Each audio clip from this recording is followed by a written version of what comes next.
Open Your Eyes is brought to you by the Belize Bank, our country, your bank, and Smart, bringing people together.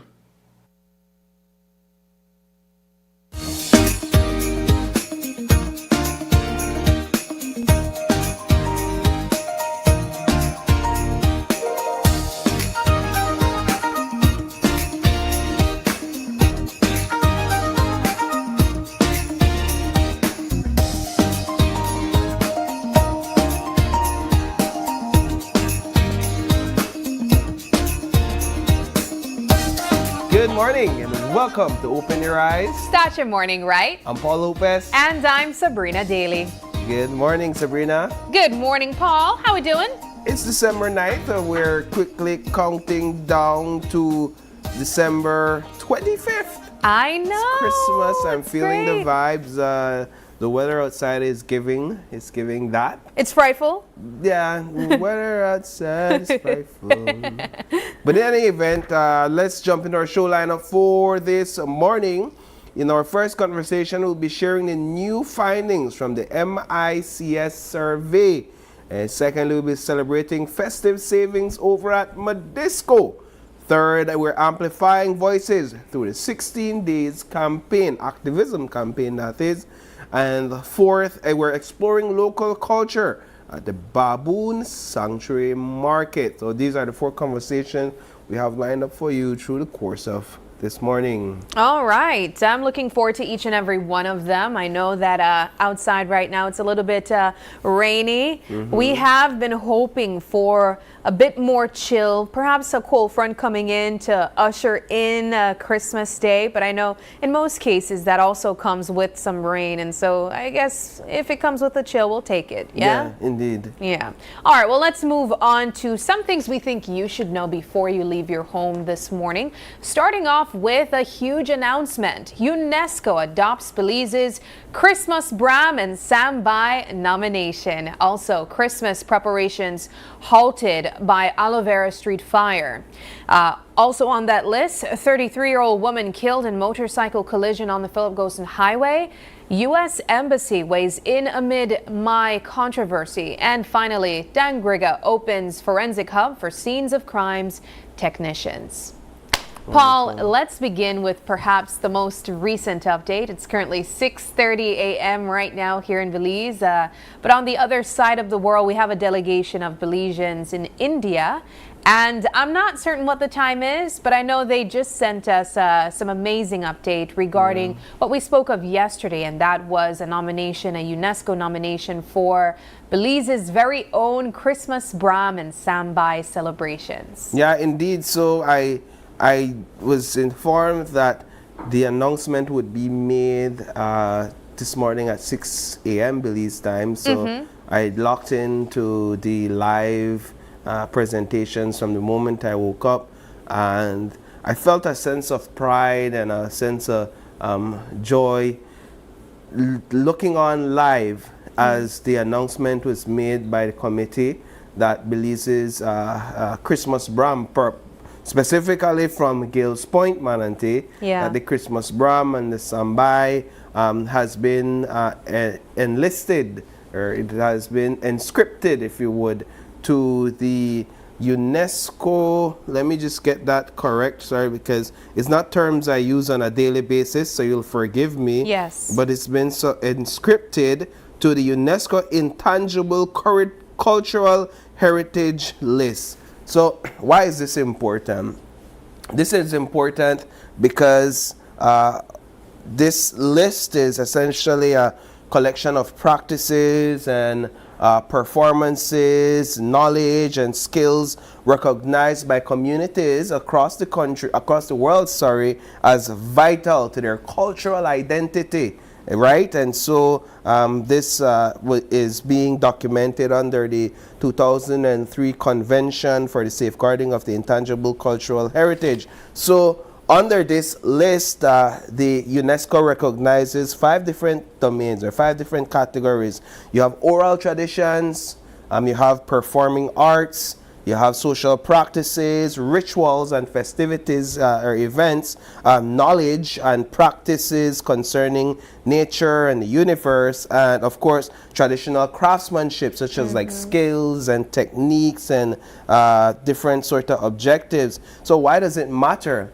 Well, it's important because one, it speaks to preservation, And two, right? So where the Christmas Bram and the Sambai is concerned, this protects this sort of tradition from loss due to globalization and cultural shifts. Yeah. So that's one of the things that being added to the list does. It also brings awareness. So it puts what this Lee village they do through its African heritage for years, long before any spotlight was placed on it. It puts what they're doing now on the global stage for say, hey, we not only up on this list, but we the and we've been doing this, and we are worth recognizing, right? And so it encourages a new level of appreciation, global appreciation for that sort of traditional practice. And then of course there's a community-based aspect where it emphasizes that communities themselves must identify, manage and transmit their heritage. So it encourages communities like Gales Point, Manatee, and communities like that in Belize and across the world to say, hey, we need to not only appreciate what we have, but we can also put it out there for the world to see and for the world to appreciate. And as a result, you could have more conversations towards preservation, more conversations towards funding even, more conversations towards how this can benefit these communities economically, maybe through tourism, without exploiting them, of course. And so this is a huge deal for Belize. This is a huge deal for that small peninsula Creole community down south. Well, they're being recognized on the global stage this morning, and this is a big win for culture in Belize. I think it's a really, really big deal. And I love what you highlighted about an opportunity for us to show more appreciation to our very own culture, not only from the community aspect to the global stage, but internally, because we might not all come from Gales Point, Manatee, but we may be connected in some way or another, especially if you have that Creole heritage within you. And so I'm really excited about this. I think it's timely as well, especially since we are also ushering in the Christmas season.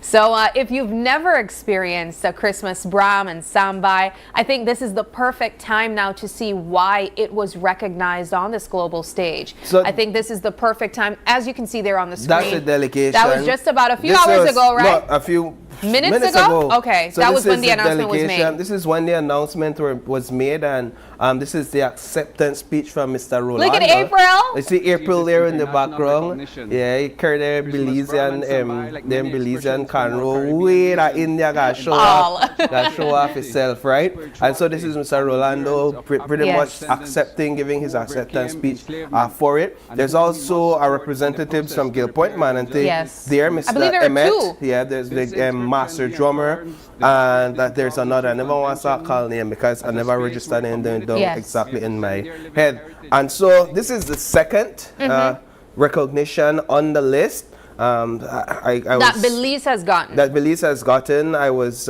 given the explanation of the technicality where there was a 2003 convention, and prior to that convention, the Garifuna language, music, and dance, I believe, was recognized on a previous list.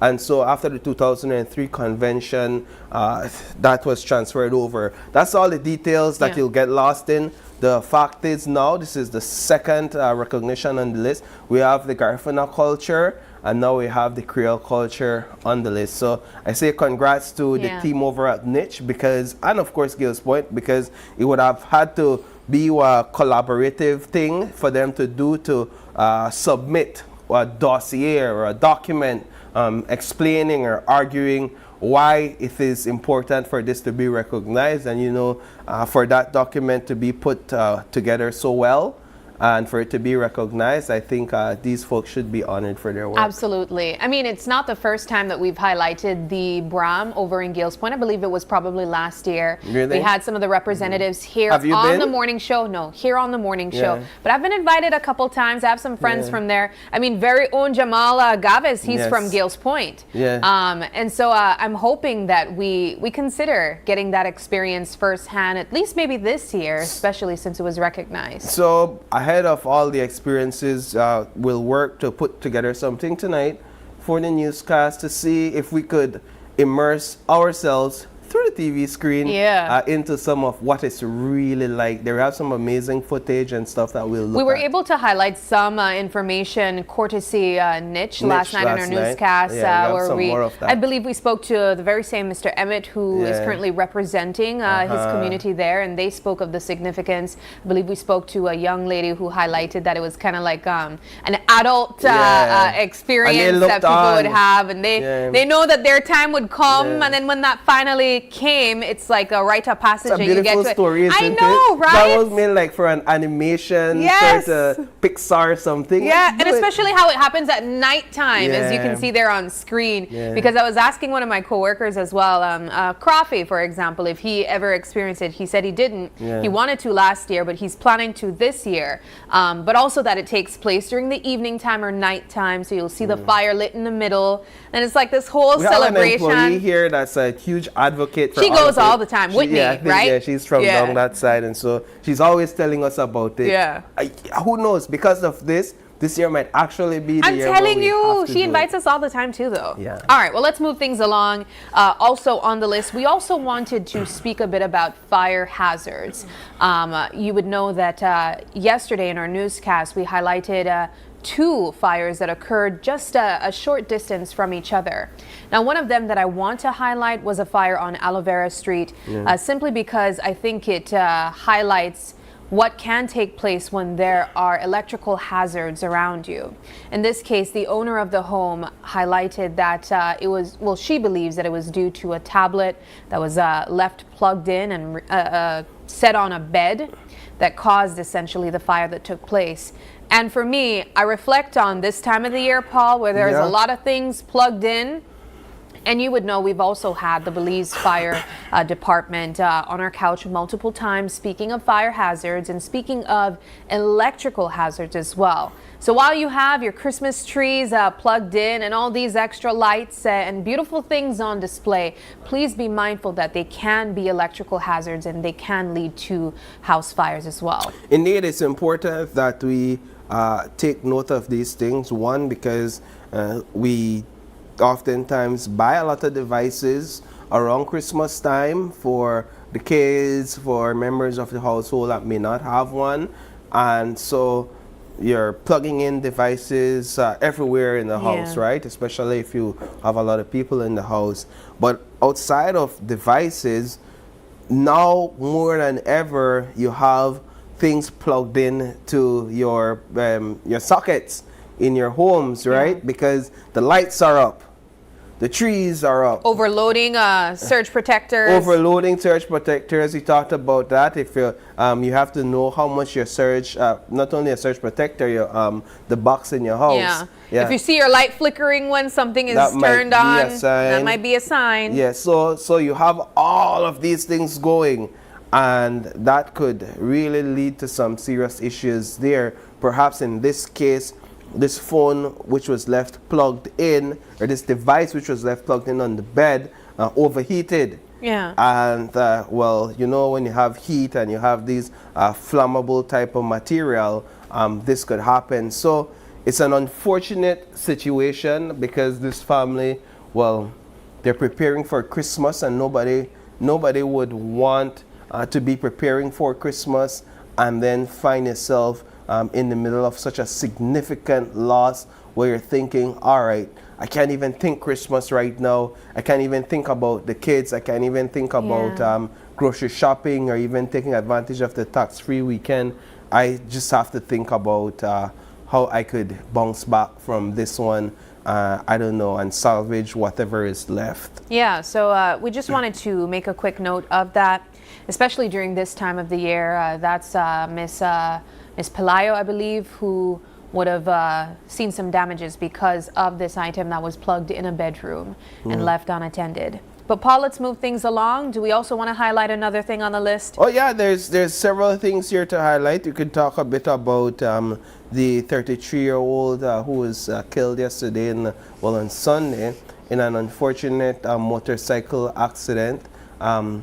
This one strikes a chord because there's been a lot of conversations about motorcyclists and the need for more training, and of course they've been talking about also the need for payments to be made in order to get certified as a motorcyclist. Well, all of that to say that there's actually a protest that's coming up. Perhaps I should mention that first. So Jose Okespat, he went to the police station yesterday to file for approval to be given a license to lead a protest, to protest this new policy or this proposed policy for motorcycle training and having to pay to be trained to use your motorcycle on the road, right? So we know it's a conversation ongoing. For sure. And it's picking up a lot of traction. Well, Okespat announced yesterday, late in the afternoon, that they actually received approval from the Belize Police Department to conduct that protest. So I didn't see it. I didn't see it going to this point where a protest would take place. But so we expect to talk to Mr. Jose today to get a clearer understanding of what his objectives are, the dates, the time, all of that stuff. But here you have that protest taking place on one hand, and then on the next hand you have lives still being lost on the highway due to motorcycle accidents. And you have to ask, or you have to question, where will the balance be struck? Because in the middle you have the policymakers that are scrambling for a solution. How do we get a hold, or how do we get a grip of this motorcycle situation? And you have those people on the fringes saying, well, not only motorcycles, you also have vehicles. But the conversation should be focused on what's happening with these three elements: the protests, the accidents, and then the policymakers here. And then in this unfortunate situation where a dearly beloved 33-year-old Orange Walk resident leaves behind her grieving sister and elderly father after coming on from a ride from Corozal with a group of motorcycle club riders, members. According to police, a 16-year-old was operating or driving a motorcycle from the opposite direction. So these members were headed into Orange Walk, and the 16-year-old was heading on the opposite direction. And he, according to police, turned into their lane, perhaps to go on the other side of the road, and did so without due care and attention, perhaps without looking on to see that this traffic is oncoming. And as a result of that, the bike that Ms. Cordova and Mr. Banks, who was the driver on this bike, the bike that they were on, collided into the back of that bike that the 16-year-old and an 8-year-old passenger was on, according to police, and that flung her from her bike. And reports are that her helmet fell off, and that the collision caused severe head injuries. And the sister told us that the ambulance took a while, and as a result, she essentially took her last breath on the pavement. This is gruesome to hear, but it's the reality of the situation on the ground out there. People are losing their lives almost on a daily basis, certainly on a weekly basis, to motorcycle accidents. And we have to ask ourselves, if we're not going to accept the training, and if we're not going to accept this $300 fee, then what are we going to accept? Do you believe that the protest will bring out numbers? I believe that you have some people that are part of the motorcycle clubs that are genuinely against what they feel is an imposition of policy, like kind of sort of heavy-handed. Yes, we're dialoguing with you, but this is the way we're going to take. So it's a dialogue, but it's also to inform you that this is the direction we're heading. And I believe there's a group of those enthusiasts that are against it. And then generally, I think that people aren't necessarily happy with the idea of having to pay for a training that to ride a motorbike after having years and years of experience. Yeah. And perhaps in many cases, never getting into an accident, never having gotten into an accident at least one time. So will it bring out numbers? I think if you put the personality aside in terms of who's leading it, because people take issues with personality at time, and who's leading it also speaks volumes in many cases. I do see it bringing out people to come out and at least voice their opinions and thoughts by way of a protest. So yes. All right. Well, we'll definitely be following that and seeing where it develops, if it does so as quickly as possible. Finally, I think this last point is worth mentioning. We were also able to speak to a representative from the U.S. Embassy. I believe it was the Chargé d'Affaires. And this was at an event, a handing over or an unveiling of the forensic hub for scenes of crime technicians over in Dangriga. And some reporters took an opportunity to probe and ask some questions, as they should, as it relates to the Abelardo Mai controversy. Now, you would know that the former Minister of Agriculture resigned, well, in this case, we reported that he resigned. The Prime Minister of Belize said that he stepped down for health reasons, essentially. A bad back after falling off a horse a while ago. And one of the questions that was probed to the Chargé d'Affaires had to do with a meeting that was held about a few weeks before regarding concerns of drug allegations and other issues regarding, drug trafficking and whatnot. So I think, I think it was wishful thinking to expect a response. To say yes. This did happen. We spoke about this, and this. Yeah, and I called for his resignation. No, I mean, it's ridiculous to think that that would have been the response from her when when the Prime Minister has clearly put out a narrative, which I'm sure he was confident that putting out this narrative would not backfire, and that more so if it is something else, that the U.S. Embassy wouldn't call him out, right? And so, but the reporters were well placed to ask the question yesterday, because it's not often that we get to attempt at taking a peek into the behind the curtains, if you would, of these sort of meetings. And then, of course, the timing with which Mai's resignation took place, which was after a U.S. Embassy meeting, or days after, raised many questions. But just safe to say that she didn't divulge anything, which one would have expected. She, in some senses, dismissed she didn't want to speak to specifics. Let's just put it like that. She pivoted and she spoke to the bilateral relations. So the general sort of relationship that Belize shares with the U.S. and how they're heavily focused on countering narcotics and transnational crime, of course, narcotics trafficking, and improving relationships between Belize and the United States. Those are some of their priorities. So essentially what I gather is that she's saying that meeting was focused on discussing the priorities of strengthening relationship between Belize and U.S. But I appreciate her commenting on it nonetheless, because we don't oftentimes get these comments. We don't oftentimes hear about what's happening in these meetings, and so it's good that she's spoken out and that she shared some perspective on it. Does it quell the skepticism? I doubt it does. I don't think it does. No. And people still believe that there's more to Minister Mai's resignation than falling off a horse and having a bad back. All right. Well, that does it for some of the things we think you should know this morning before you leave your homes.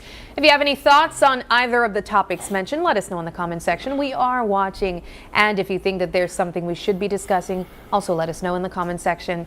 Moving things now, Paul, to our eye on the weather. And as we mentioned, as we look outside, it's still quite gloomy here in the old capital. So let's see what the eye on the weather is.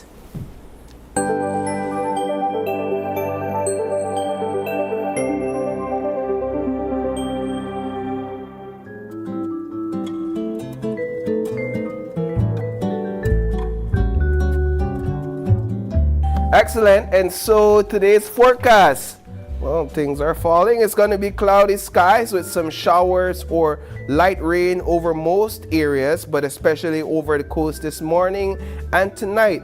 There is low chance for an isolated thunderstorm to develop. We're going to look now at today's temperatures. Along the coast, it's going to be 80 degrees Fahrenheit on the higher end and 74 on the lower end. That's some really cool temperatures we're looking at there. Inland, 82 degrees Fahrenheit and 70 on the lower end. And then in the hills, it drops all the way to 72 on the higher end and 64 on the lower end. So we're just getting over 80. We're not even close to 90 degrees Fahrenheit. That's a good sign right now.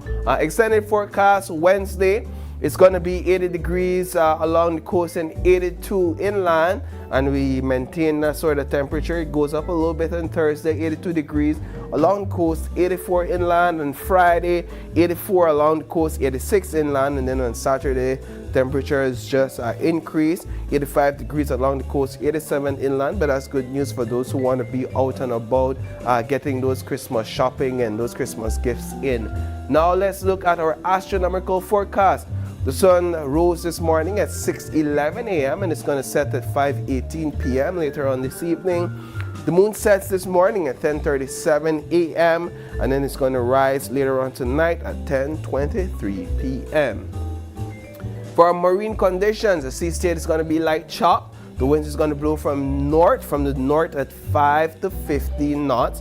The tides, today's low is at 8:01 a.m. and then a high at 2:04 p.m. and then another low at 7:10 p.m. later on, and then another high tomorrow at 1:26 a.m. And that does it for our eye on the weather, courtesy our friends at the National Meteorological Service of Belize. Sabrina, back to you. All right, thank you very much, Paul. Well, we'll take a first break now, but don't go anywhere. When we come back, we'll be diving deeper into the Mix 7 survey, all the questions we've been having and all the findings they have as well.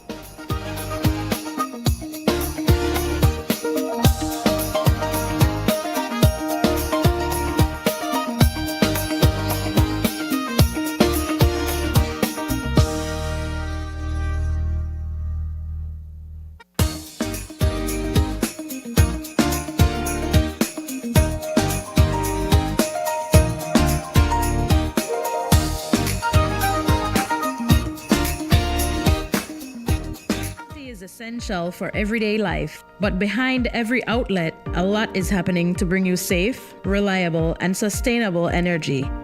Let's start at the beginning. Independent power producers across Belize generate electricity using a mix of renewable and non-renewable resources.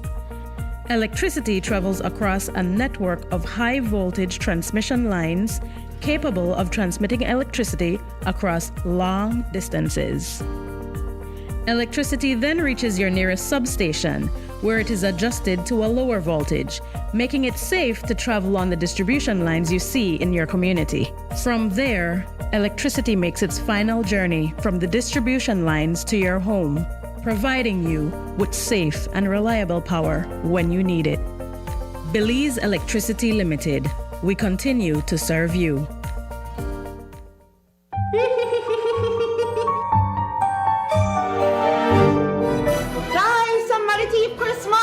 Open your eyes, streets gone too. Somebody call police, call Coast Guard, BDF, Santa. This could be the biggest story of the year. Guys, we need headlines. What about no Christmas tree? Big problem. I hope we never keep the security footage as well. How we want to sell Christmas packages with no Christmas? The thief Christmas. What? I hope they're never Grinch. It is the Grinch. Make him look dangerous, but Christmassy. Okay, posting now. We need the eye in the sky. Okay, guys, prompter is loaded. Ready to go live. In 3, 2, 1. Christmas has been stolen by none other than the Grinch. Eyewitnesses saw him struggling, carrying all that Christmas decorations. He couldn't have gone. Excuse me, Paul. I'm being told we have a sighting of this green menace in our backyard. Ha, we got him green-handed. At GBM, not even the Grinch could cancel Christmas. This past year, we have enjoyed creating moments to bring you and your families together.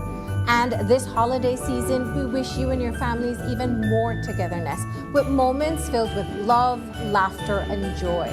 We wish you a Merry Christmas and much success in the new year from all of us here at GBM.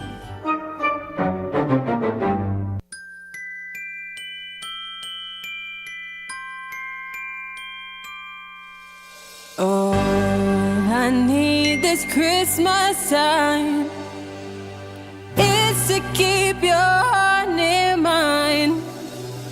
Smart's the way I'm gonna reach you. Every message, every call. I don't need a gift to hold, just a voice that feels like home when the date is flowing through.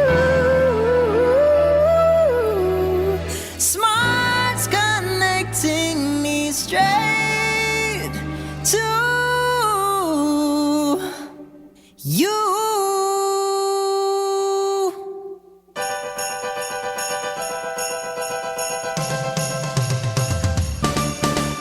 May every hello I miss you, every Merry Christmas too.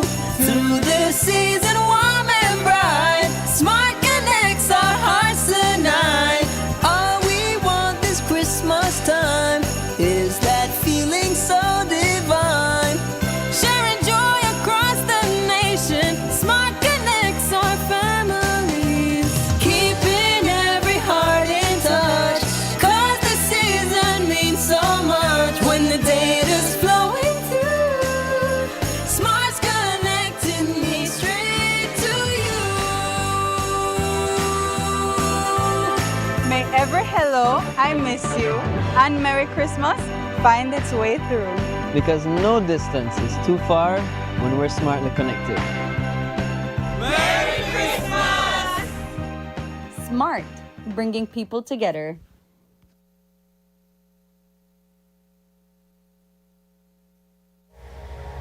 Let's go see Grandma. Let's go see Grandma. Merry Christmas, Grandma. We got you some presents. Merry Christmas, Grandma. We brought you some presents. Here you go.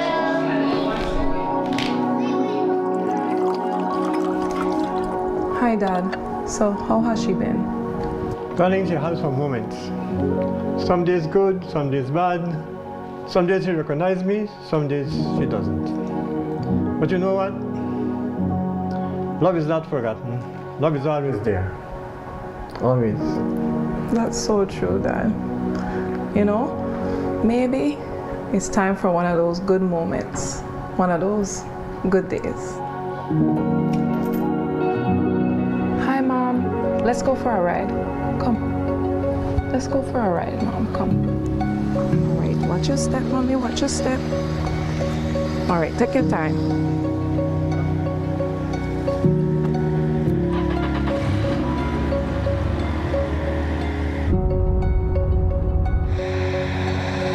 Look, Mom, this is where you grew up. Remember? You used to tell us about playing hopscotch in the yard.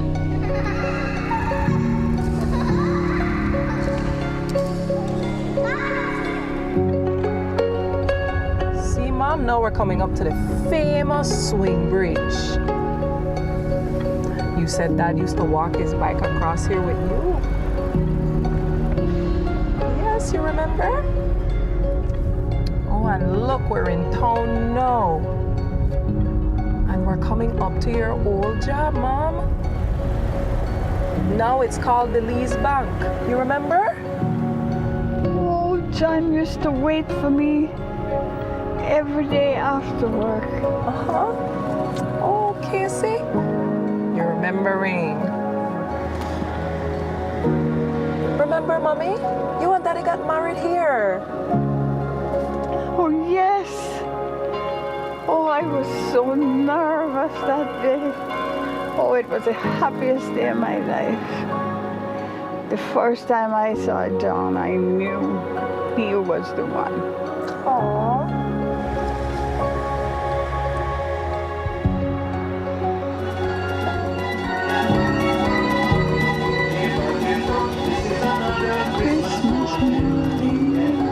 There you are, Mom. We better head home. John is all alone with the children. Yes, let's go.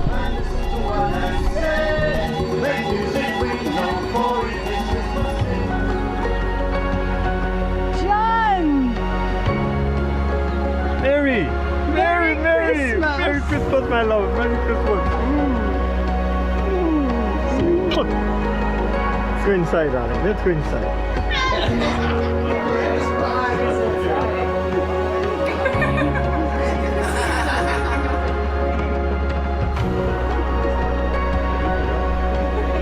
Merry Christmas, my love. Merry Christmas.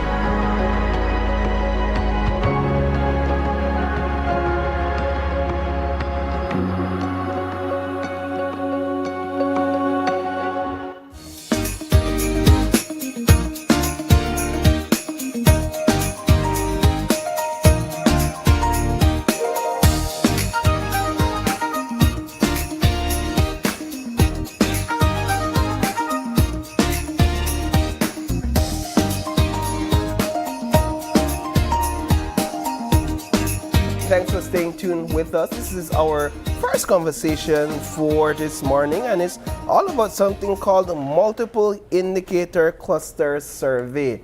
What is that, you're asking? Well, it's a very important survey, and I'm sure you want to stay tuned to find out. But to tell us all about it, we have joining us on set the Deputy Director General over at the Statistical Institute of Belize, Ms. Miriam Willoughby. We also have Statistician 1 at SIB, Ms. Wendy Benavides. And joining us via Zoom or online, Technical Advisor for Maternal and Child Health at the Ministry of Health and Wellness, Dr. Natalia Beer. Good Ladies, morning. good morning. Good morning. It's a pleasure having you guys It's a here. pleasure having you all. So, first and foremost, let's talk a bit about what the Multiple Indicator Cluster Survey is, MICS, and what's the primary purpose of this survey? Do we call it mix, by the way? It's You called call a it mix? Yeah. It's called Okay. a mix for sure. Mix 7 or All just right. mix? It's mix 7 because it's the 7th round of the survey since Got it it. started. Okay. But what the mix is, it's a household survey that the SIB conducts in collaboration with UNICEF. It's actually a flagship survey for UNICEF. It started in the mid-1990s, actually, and since then, over 120 countries have participated in the mix. So it's a global household survey. Here in Belize, we have conducted 4 of the 7 rounds. We started in 2006, and then we had another round in 2011, 2015, and then last year we did another round. So we've done 4 rounds so far. It's a very important data source, particularly as it relates to the health and the overall well-being of women and children in the country. It also provides data for about 40 of the SDG indicators, so it's a very large-scale survey. It collects information on a wide variety of topics, including health, including nutrition, information on education, and just the overall well-being and living condition, particularly for women and children. So it's a very important survey for the country. Why is the focus on women and children? It's a flagship survey for UNICEF, and that is their focus, mainly on the health and the well-being of women and children. And so that's why the mix is particularly targets those areas. I heard you mention 2006, 2011, 2015, and now 2024. 24. Last year we did. Okay. Why the huge gap There was supposed to be another round in 2020, 2021, but because of the pandemic, it was delayed, and so that's why it was further delayed to 2024. But right about the time we were supposed to prepare for another round, Mix 6, we had the pandemic. How is this survey carried out? Well, this survey is usually done in collaboration with UNICEF, but SIB is the one that is leading and implementing the survey. So after doing a various round of validation with the stakeholders, mostly it's all the line ministries, technical persons from all of these ministries, we establish different committees. We collaborate with them. We customize standardized questionnaires and adapt it to the national context. We do a round pilot of it in some areas of the country. It's not representative, but it's just to give an understanding of how best to carry it out. We might have removed some of the modules because we don't want to overstay in some of these households. It's a lot of information, and we try to visit and interview each and every one of these persons. We do a centralized training after that, and then we head into the field. Yeah. It's a representative sample. How long did the data collection take to do this? We started in August, late August, August 27th, and we finished on December 19th last year. You said representative it's a representative sample. We sampled 5,520 households. Wow. Yeah, that's what, 1%? It's actually the largest survey that we do, or data collection, next to the census. Yeah. So it covers quite a bit of household. Normally our typical labor force survey would cover about 3,000 households, but the mix is much larger and it collects a lot more data than other surveys. I'm glad that you brought up the census because when I learned a bit more about what the Mix 7 sought to achieve, I immediately thought to myself, why didn't we go about getting this information through the census, and how would it be different essentially? Because it's a lot more focused on, like I said, the well-being of women and children. The census is already a very large survey that covers a diverse number of topics, and so it would be too much information to really ask in one data collection. Well, before we get into very large. Before we get into some of the findings, I see here that it said the Mix 7 produces 126 indicators to support national planning. I want to spend a little bit of time on that for a second, because I want to establish, for persons who might wonder about the census and other big surveys like this one, what's the purpose after you're done? You get all this information. What happens after that?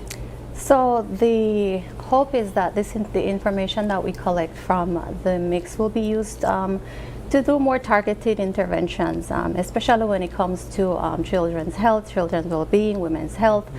We look at various items in those particular categories, child protection. And so based on the findings from the mix, the hope is that the policymakers, whether it's through the Ministry of Health, Ministry of Education, would do more targeted interventions to address some of the areas of concern. All right, well, speaking of some of the areas that we want to highlight, I think this is the perfect opportunity to bring in Dr. Baer into the conversation, especially since she represents the Ministry of Health and Wellness. And this is an opportunity to highlight the maternity ward as well. Dr. Baer, talk to us about some of the findings where health, nutrition, and survival is concerned. Okay, thanks for this is and we have different sources. We have the PHIN and give us administrative. Then we will serve mix and the mix that really guide making or related issue.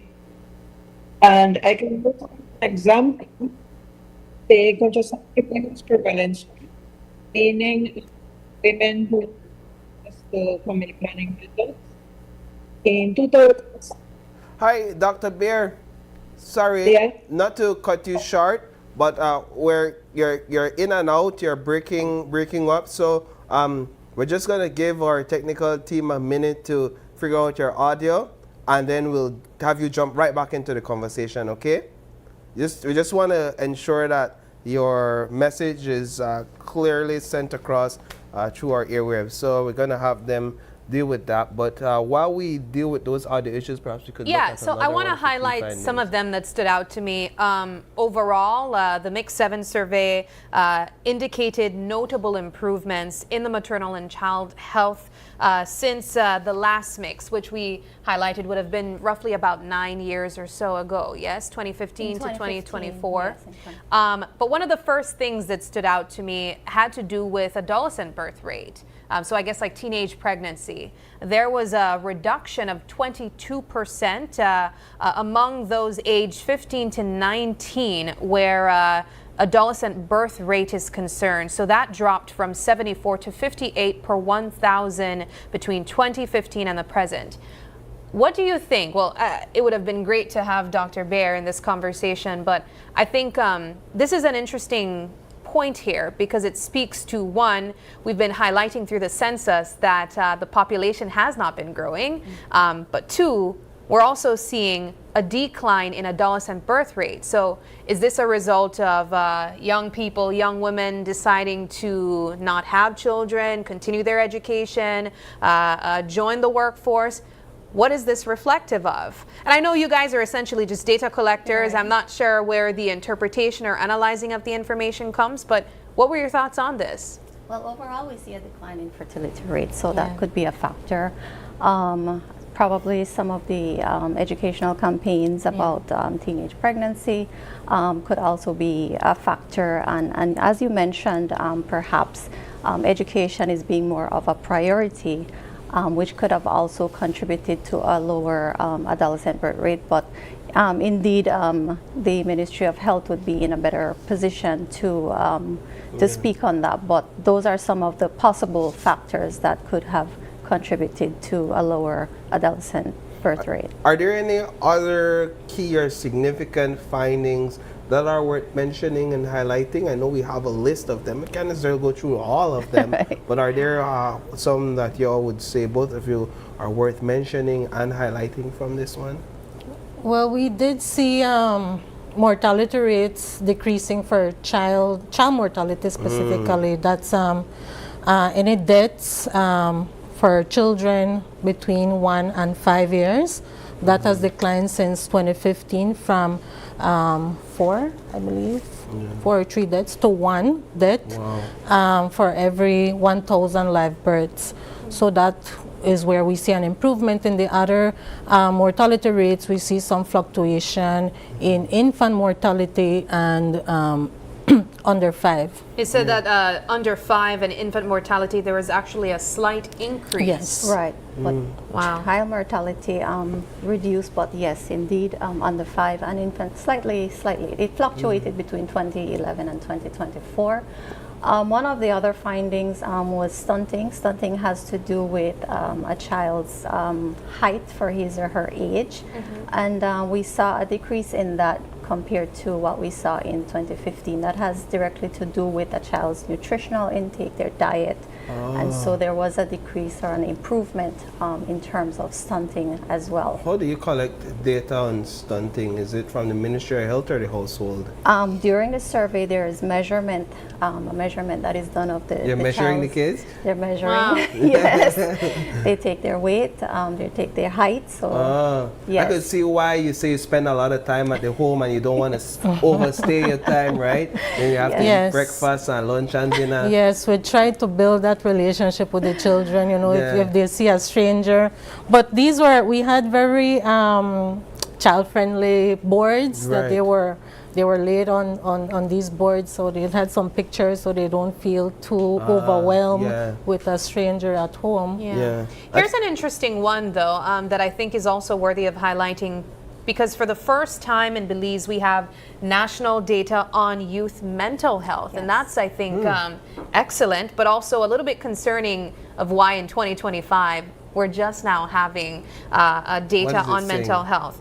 This says that according to the data, persons between 15 to 24 years, only 6.7% of them reported having symptoms of depression or anxiety. 6.7%. Yeah. Wow. Yeah, it's the first time that we have included a mental health module in the mix. It wasn't included in the previous rounds. And so this is sort of a baseline. When we do another round of the mix, we can look at the trend and see whether there has been any improvement in that area. Help us understand the data a bit, because you say 6.7%, but it's also, you also see 89.6% and 9.7%. What are we saying here? So what it's saying is that overall 6% of the persons between those ages 15 to 24 reported some symptoms of depression or anxiety. From that 6.7%, almost 90% stated that they had some functional limitations, so it affected them, that those symptoms of depression or anxiety affected them in some way. So of that 6.7, 89 essentially Almost says that they would 90. have it severely. Well, just limitations. Just Functional, affected yeah, them. functional limitations would be if they weren't able to have a relationship, a stable relationship with their peers. Okay, got you. With their peers. Or functioning in their daily routine at home or at work or school, if it's applicable. Was there like a definition used to identify depression and anxiety? For them to understand Because what it is. I find this number to be really low, Yeah, I think lower so than too. I thought it would be. I mean, not even 20%. I don't know. Yes, it wasn't a direct question like, are you feeling Depressed depressed? right It now. was a series of questions, and there was a score given if they said yes to these questions. So are you not eating, or did you lose your appetite? Are you feeling anxious or nervous?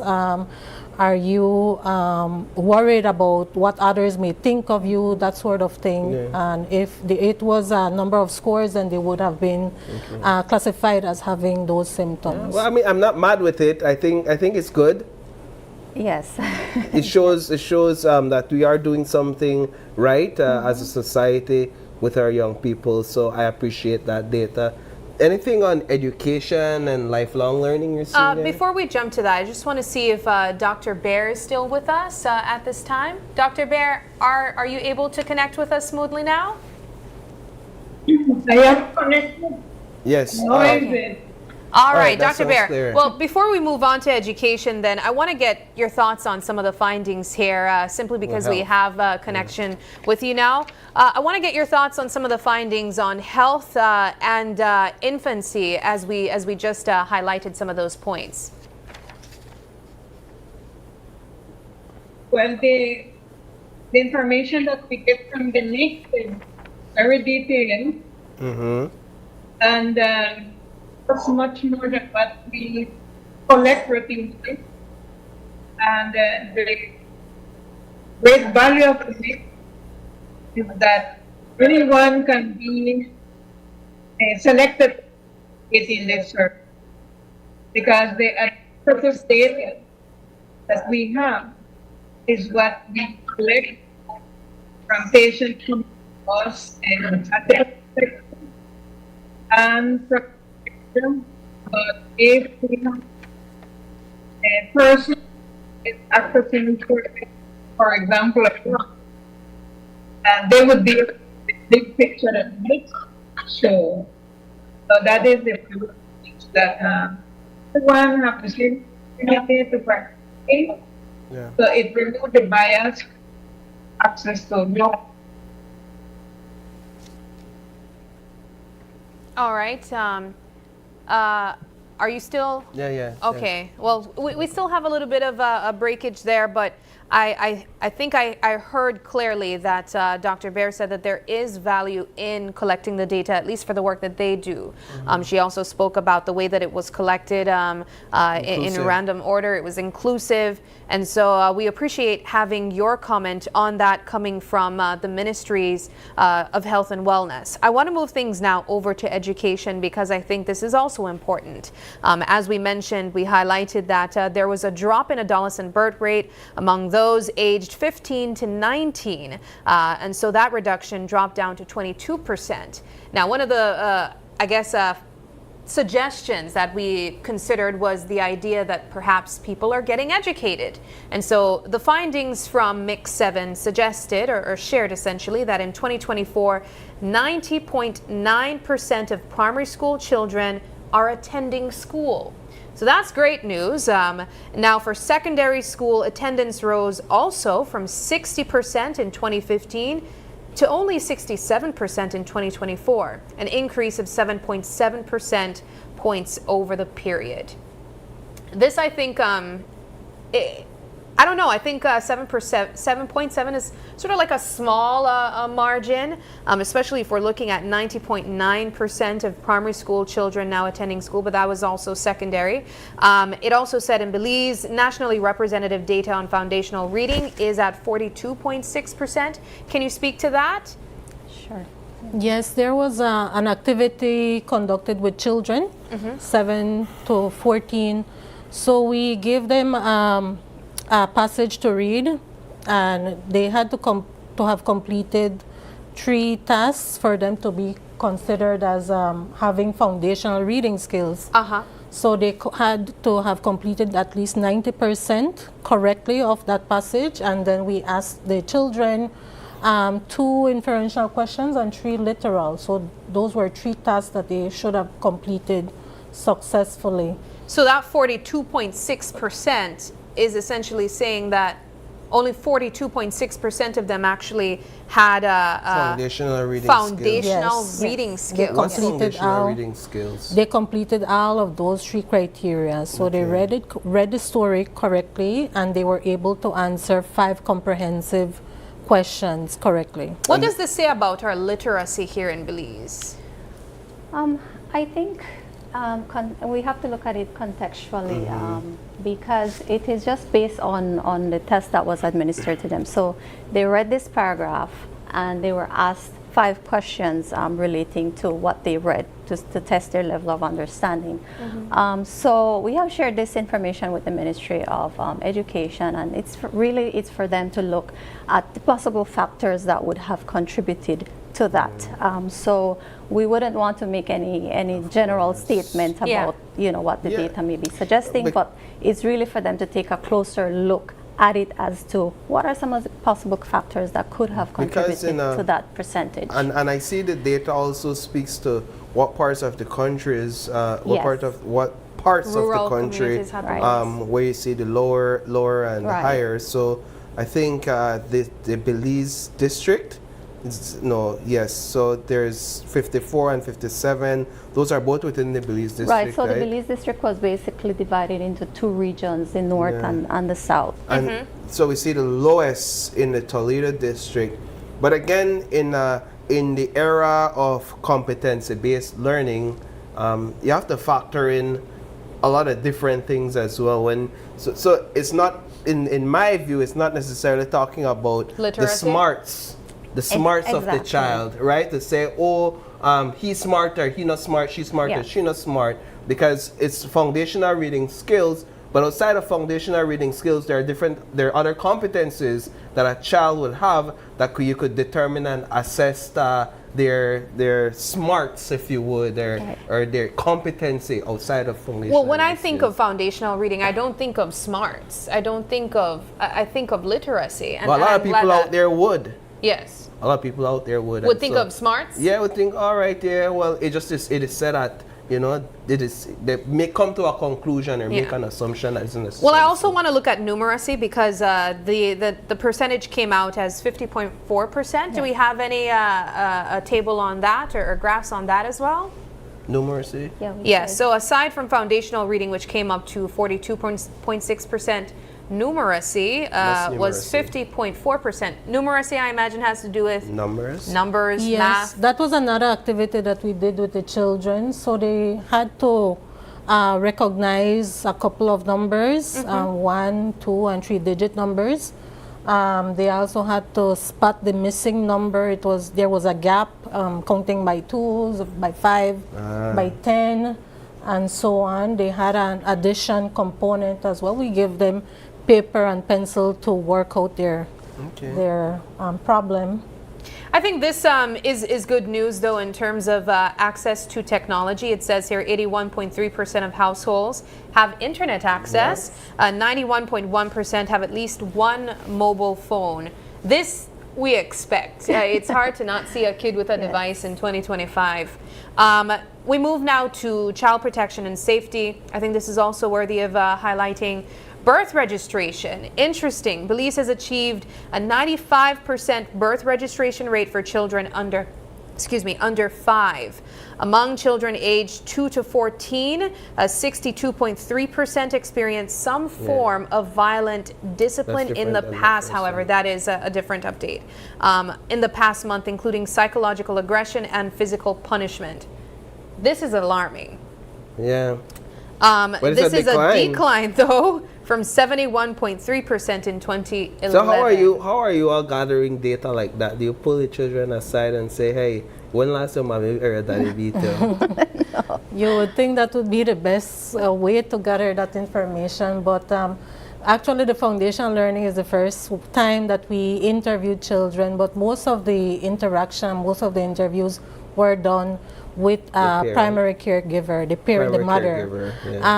So it was the parent, and the question was about the methods that they use in disciplining their children. So it was either them or any adult member in the household. You didn't gather any data on the methods? Yes, the different methods. There were some non-violent ways, so like taking away privileges devices. Or taking like a device.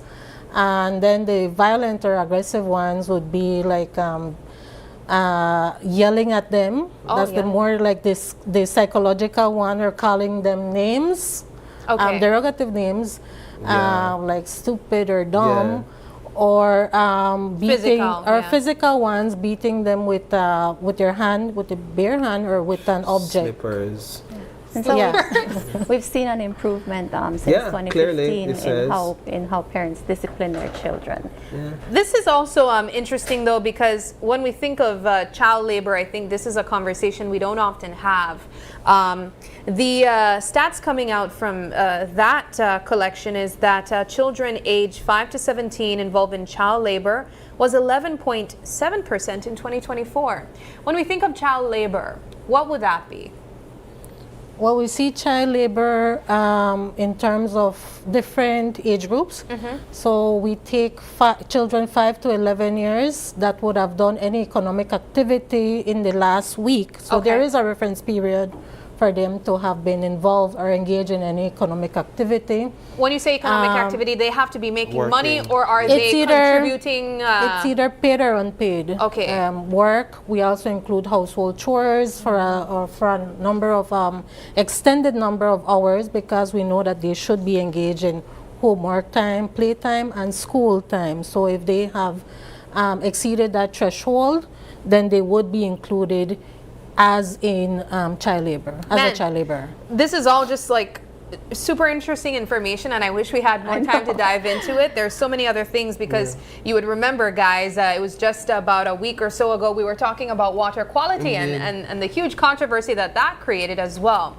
But for persons who would like to dive deeper into the findings of the Mix 7, how can they get access to this and read for themselves? And then let's also see if you get some final thoughts from Dr. Bear. I know she's having some audio issues, but perhaps we could start there. Yeah, Dr. Bear, can you share some final thoughts with us on the Mix 7? Yeah, and some of the key findings that it highlights that is important to the Ministry of Health and the work you do.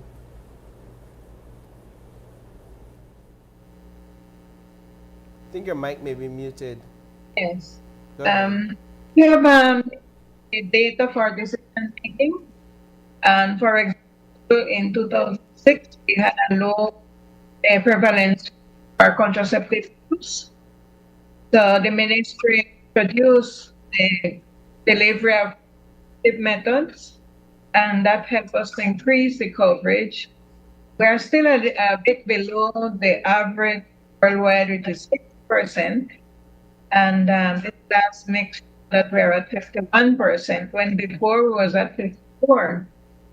But just to showcase that we use the data for decision making. An next good example is stunting in children, meaning they have a low height for their age. That has to do with access to food and quality food.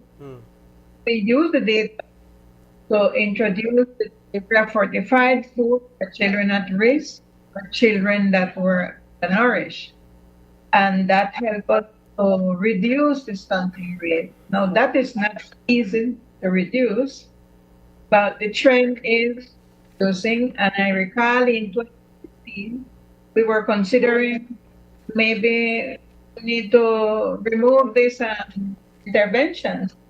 But it's the first time we experienced 4% in stunting rate in 4 to 5 years mix. So the last this mix, the reduction was just 2%, but that is huge when you think of public health aspect now surrounding stunting. So we need to do work with the families, choose the best quality food at home, give it to the youngest because of the implications lifelong, no? When the child is stunted.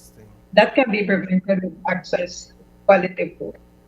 So those are two key examples that show the commitment of the government teams towards improving access to services to women, to improving or reducing stunting in children under 5. All right. Well, we move back now to... So we will have the full report for the mix available at the end of January on our website. It's almost complete. And in the meantime, we'll also be meeting with the Ministry of Health, Education, Human Development to go a little bit more detailed into the findings and to see what type of interventions may be needed. In the meantime, we do have some information on the mix on our website, but at the end of January, we'll have the comprehensive report. And we do want to thank all the participants. As Wenda mentioned, it was a very lengthy survey, so we really want to thank our respondents for cooperating with us during the data collection period. We also want to thank all the agencies that contributed. This was a very costly survey, almost $2 million it cost us, and so UNICEF contributed about 80% of that, but we did have other agencies, other international agencies and the government and the SIB that contributed the remaining 20%, and we really want to thank them. It was a very collaborative process from the planning to the implementation of this survey, and we're very grateful for all the contributions that we received from our partners. Excellent. Well, we appreciate the time, ladies. Thank you so much for joining us. Thank you. And we look forward to having you guys back very soon. Thank you very much for having us. It's a pleasure. All right, we take a quick break, but don't go anywhere. When we come back, the next conversation is all about celebrating festive savings from Madisco.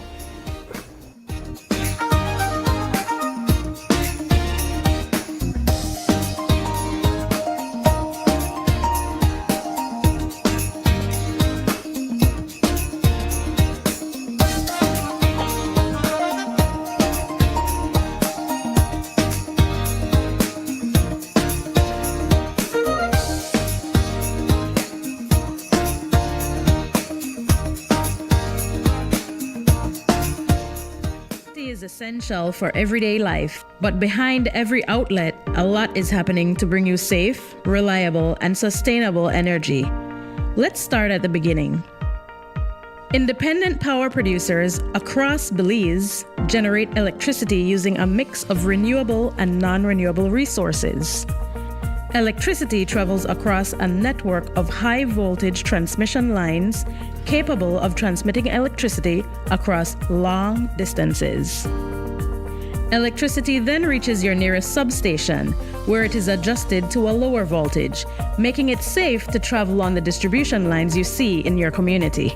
From there, electricity makes its final journey from the distribution lines to your home, providing you with safe and reliable power when you need it. Belize Electricity Limited. We continue to serve you. Unwrap the joy of crystal clear picture and sound from Iowa. the brand that offers you affordability and exceptional quality. Iowa has a wide range of exceptional products to choose from, such as TVs, speakers, headphones, home appliances, and much more at affordable prices that won't break the bank. Enhance your audio-visual entertainment experience with Iowa, and for your convenience, parts are readily available in country for hassle-free maintenance. You can find Iowa products at your local electronics store countrywide. Choose Iowa, the best in home entertainment and household appliances.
It's Christmas time at Brothers Habet and Habet, and we have some great gifts for you, like our signature 15% off all Berger, Penta, and domestic paints, and 30 to 40% off selected and discontinued colors, 15% off all power tools, 20 to 30% off select tiles, 20 to 65% off light fixtures, and 40% off sunlight windows and mirrors. Also, GST free days on December 6th and 20th.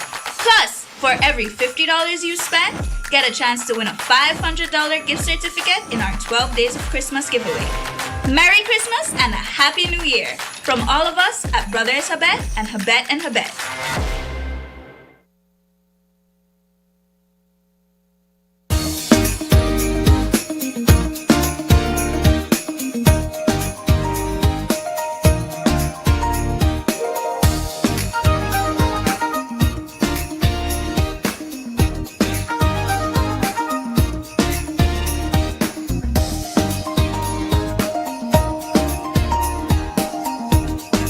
Welcome back to Open Your Eyes. This is our second conversation, and as I mentioned before the break, it's all about celebrating festive savings with Madisco. We are joined this morning by Aisha Williams. She's the event marketer, and also with her is Sally Heron. She's the sales support executive. Ladies, thanks so much for joining us, and season's greetings. Thank you for having us. Season's greetings. You know, having you guys here, bringing all these goodies on display, it really puts us in the feeling of the festivities taking place. And I heard that Madisco has a lot going on as well. Yes, definitely. Let's talk about, first off, how Madisco celebrates Christmas time here in Belize. We celebrate Christmas time like Santa's elves. Always at work? On the move, always making baskets, always doing some events where Santa's little elves. All right. Well, the secret's out, guys. Santa's helpers are right here in Belize, and they're currently stationed at Madisco. And I imagine there's a lot that you guys currently have going on, especially since we're just about a week and a half or so away from Christmas itself. 2 weeks or so. What do you guys have in these final few weeks? So actually this week we have our annual Christmas Live. It's gonna be at 7 p.m. It's gonna be held right at our branch. But it's just gonna be a showcase for some of our customers and for the products that we actually have at Madisco. So we're gonna be having Baked D as one of our special guests. We're gonna be having Chef Stephanie. Yes. Chef Stephanie. Yes. All right. And we're also gonna be having cocktails. We're gonna be having wine, spirits. So basically just some stuff that you can buy for the Christmas season and just some cocktails or mocktails that you can make with our products at Madisco. So you say it's Christmas Live. Yes. Is it going to be live stream? Is that the live Yes. aspect of it? Yes. Okay. So it's gonna be live from our page and from Hamilton live stream. Okay. But it's an event where you're invited to come out as well because of all that you're doing? No. So it's Okay. just gonna be streamed on air. But we do have an event next week where customers are welcome to come out. Okay. That's gonna be Okay, before we get to the second event, I just want to understand the first one better. Right. So, the annual live, it's an event that's going to be taking place this weekend, you said. Yes. And it's going to be live stream on 2 different pages. Thursday. It's to highlight the different products that you guys have and the things that you can make with it. But we're not necessarily inviting people for this one. It's just kind of show and tell, Paul, right? Right. Yeah. The second one coming around, though, we're inviting everyone to come. Right. Yes. Now, what is that one? That is Wine and Shop. 'Tis the season. That's gonna Okay. be next week Thursday on the 18th from 5 to 7 p.m. All right, so What's wine that one and about? shop. So we You have wine and shop? yes. Yes. So it's like a pop-up shop. Once again with some jewelry vendors. We're gonna be having Sol Clay, jewelry galore. We're gonna be having Vert's ambulance. This is food like an truck. exposition, Yes, actually. yes. It's a full-on expo. Yes, yes, Wow. We're gonna be having jewelry green gallery. They sell plants. We're also gonna be having salutaris. So it's just a combination of different vendors, just gift ideas and so on that you can get. If I could make an observation, especially throughout the year, I've noticed that Madisco has continuously collaborated with several businesses at several events as well. And to see you guys wind down the year the very same way that you've been throughout the entire year, why is it important for Madisco to continuously partner with these businesses, whether larger or small startups? Well, with this, I just want to add before going to that, Sabrina, is that this one, customers are invited to come over at the branch. Okay. So we'll have bouncy house for the kids and we'll have a lot of activities going on there. We have some great deals that we'll be offering there, and I'll be sharing that later on in the session. And it's very important for us to collaborate with with businesses, is because not only that, they keep us alive during the year. We grow together. We need each other. That's a way of bonding with one another. Yeah, so that's important for us. What products are most in demand this time around, and what products are you prioritizing for promotion? Well, definitely, Paul, it's wines, and we have a varietals of wines, varietals of grapes, white wine, red wine, blends, sweet wine, dry wine, extra dry wine. Something for everyone. Right, and we also want to add that we have turkey and ham as well for this season. What? I mean, turkey and ham. Turkey, yes. We have Andy and Lee ham at only what, Aisha? $6.50 per pound. Madisco to become a one-stop shop, man. It definitely is. Being a one-stop shop. Clearly, I've been missing something here. You gotta get over there. What's happening? What's going on here? Okay, so we can get our wine, we can get our drinks for the celebration, but we can also get our ham and turkey. Now, this is Andy's and Lee ham. You have to forgive me, right, guys? I just no to worries. become like our true adult. What's Andy's and Lee ham? Is that like a type It's the brand. Okay. It's the brand. But why do people like Andy's and Lee ham? Well, not only is it juicy, I think it's good quality. Okay. I believe they're good quality. Quality hams. ham. Christmas after Christmas, we've traditionally used this brand. And So I think it's a brand we're familiar with. You're just really adulting for I'm just me. adulting for the guys. I've never cooked a ham on my own. Oh my goodness. Now, what are That's some of those promotions and deals that you made mention of that are worth highlighting? So we have what we call some bins in our retail outlet. We have extended our retail outlet to a whole section of hospitality. So we added a broader line. We have continually been adding lines. So this year we decided we want to go into some Christmas ornaments and some Christmas goodies for the kids. So we brought a little bit of the Christmas items here. If you notice, we have a little snowman there that lights up. You could click it and it lights up. You got it? Very good. I think I got it. Okay. And then, yeah, so it's colorful. This would be nice on the Christmas tree indeed. Definitely. Also the lighting. So we can get these items and much more. You also have here a gift basket as well, and we have some items over this side. What are these? These are some goodies for the kids. It's pencil with some Christmas eraser on it. If you, that's it's so Christmas. Yeah, we have some stickers. We have a pack of eraser here for the kids. You know, a little bit of everything, you know. We always think about the kids when it comes to the Christmas time. Yeah. We have some stickers here to stick on your Some gift. stocking stuffers, I'd call those, you know? Yes. And you'd be surprised, even adults love that. I have a coworker here who loves herself some stationery. But I see gift cards as well. I think that's a really easy and efficient way to go about gifting. You know, if you don't know what the type of wine is someone would like, you just give them a gift card, and then they can go and choose it themselves. Yes. Definitely. All right, so what are the values that you can get? So we have gift certificates. Let me start at the lowest one. We have gift certificates at $50. We have. Can I ask you what I could get for $50 at Madisco? You can actually buy a wine for $50. Okay. You could actually get a little. We're doing basket ideas. You could actually create a small $50 gift basket. Really? Yeah, really? definitely. That's Actually, I like Definitely. that. Yeah. That's a good idea. Yes. Okay.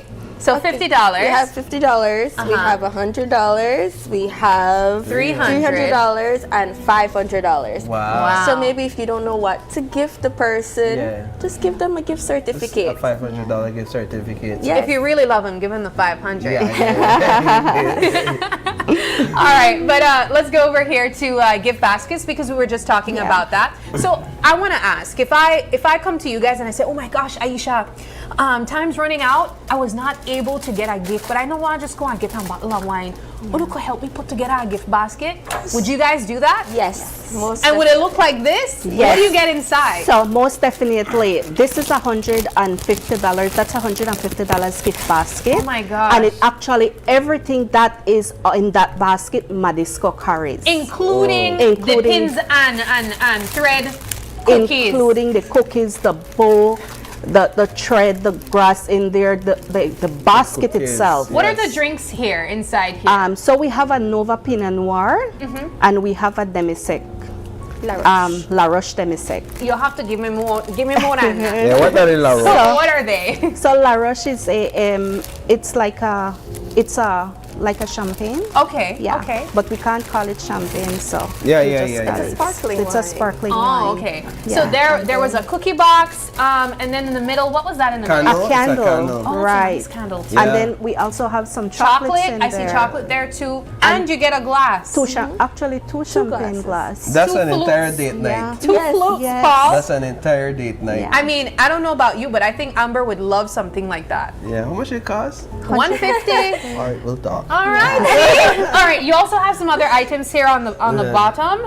What is this here? I believe it's to bake. It's a baking. Yeah, it's a pan. Yes. Yeah. I knocked it earlier and so I heard. It's a roasting. It's a big roasting pot. Oh, you So we can also get this as well. I can take it out. Definitely. This one right here. I'm sure you've seen one of these before, Yes, right? of course. I've seen that. I just haven't baked my own ham before. Oh my gosh, it's make a immediately turkey. take me back to my childhood. Same. My gosh. Listen, I didn't even have to see. I just hear the song. Yes. That song's like a pan I'm used to. This immediately made me think of my grandma. Yes, Wow. when she's baking that ham and turkey, definitely. And How you much is smell something it. like this? It's not more than $50. No. Not bad. I'm serious. I'm that serious. There it my is. gosh. $46.91. Guys, this is a great household item to have. Is, especially this time of the year. Yes. Instead of like buying those those disposable ones, right? You could buy this and it already comes with a And it cover. lasts forever. And It really does. Yes. All right. Ooh, I don't want to make any noise. But you also have another pan there. That's to put your what? Your ham in? Yeah, it's a you pan. I thought it's that a was roast. Yes, it's a baking pan. Uh-huh. And you could also use it for roasting your ham. This is for your ham. That's for your ham. This is where you put your ham in, Paul, this Christmas, okay? Paul is apparently the guy in the kitchen over at his house. I love so being in the kitchen. you already know what to get. And there's nothing like having the right equipment when you're in the kitchen. Yes. Trust Absolutely. me. Well, I think this is great because one, it really highlights that there's variety over at Madisco. Yes. As I mentioned at the start of the conversation, I really appreciate the way that you guys have collaborated throughout the years with other businesses, but you've also expanded it. Maybe all of this was there the entire time, but we never really thought of it. And so I just want to wind things back again and look at some of the events that we can expect coming up, including the first one this weekend, how people can get involved. You mentioned you'll be highlighting some of the things you can do with the products there. Can businesses get involved to partner with you guys for this upcoming event? Or is it a bit too late? Not for this one, but maybe for next year. Okay, for next year. Yes. So what we did for this year is that, okay, so it goes by segments, and then you get to call it and get to win. We do a lot of giveaways. It is this Thursday at 11. Okay, so walk starting us at through that. 7. How I could call in and win something? Stay on the live and listen in, Okay. and we'll have session for giveaways. Okay. Yeah. So we'll call in depending on what is being highlighted at the time. Right. And then for next week's one, which will be in person, people can Right. stop by, they can visit different booths. Right. For that one, is it too late as well for booths to participate? We actually have about 14 vendors already. Yeah. So we've kind of maxed out. I can imagine. It's going to be right at our main branch on Cleghorn Street. Yes. So yeah, businesses are welcome. Families are welcome to come out. Yes. Also businesses, I mean, why can't we support each other, right? Indeed, I agree. And actually, we're going to be having a special performance by Sydney and Leon. Oh my gosh, we love them. Yes. Okay. So perfect for that nice little Christmas vibe. Guys, can we go back to the flyer that was shown before? I want to ask really quickly about that drink on the far left on We're the screen. talking about the XXL, Yeah. XXL. Did that just come out this year? I have no idea. Is it? I'm so late to everything. I tried that for the first time this year. One of that can, half of that can actually, but it's really yummy. Is that a wine? Yes. Yes, it is. It It's is really a sweet good. wine. Yeah, It's and really- it's 16% alcohol. That's why only half that can actually had me grinning.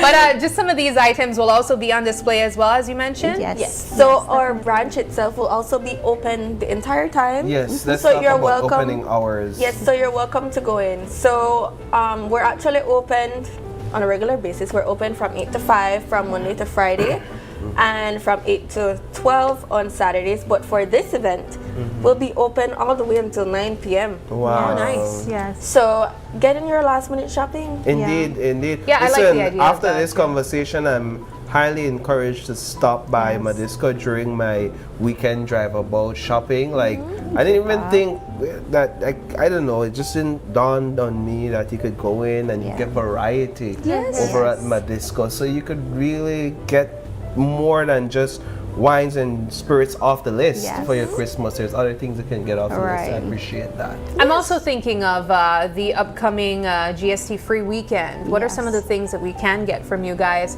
that would be 0 rated as well? Every item that is food item. Food item. Not GST is not on tobacco, on alcohol. cigarettes or alcohol. Yeah. Okay. Yeah. All right. Well, as we wind down this conversation, I'll ask you guys have any last messages that you'd like to share, perhaps some Christmas greetings coming from Madisco? Yes. So definitely we thank our customers that have been, shopping with us throughout the year. We thank the public. We are grateful for you guys, and we look forward to these 2 events, upcoming events. Come, make the most of it. I mean, the deal is great. You guys don't want to miss out on what's going on at Madisco. So we want to say just thank you and have a happy holidays, a safe and a happy holiday. All right. All right. Well, thank you guys so much for stopping by. This has been a fun conversation, and we wish you guys all the best. Thank you so much. All right, we take a quick break now, but don't go anywhere. Our next conversation is Amplifying Voices through the 16 Days campaign.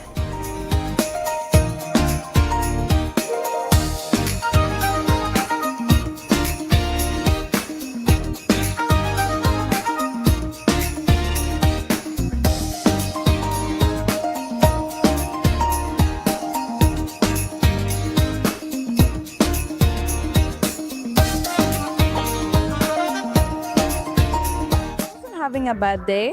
I just needed... It's here, the biggest sale of the year. Find your happy place at Builders Hardware with our happy sale from October 15th to December 31st. Whether you're a contractor or a DIY pro, we got unbeatable prices that will put a big smile on your face. Freshen up your walls with 20% off all paints and 25% off paint supplies. Upgrade your space with 25% off lights, fans, AC, and a wide selection of tiles to match your style. Plus, enjoy 30 to 50% off selective items. But that's not all. We also sell sand and gravel, blocks, roofing, and more. Find everything you need from construction start to finish. Don't miss out on our happy deals. Shop today or explore our online store at shopbuildersbz.com. Visit Builders Hardware in Belmopan. This is your happy place.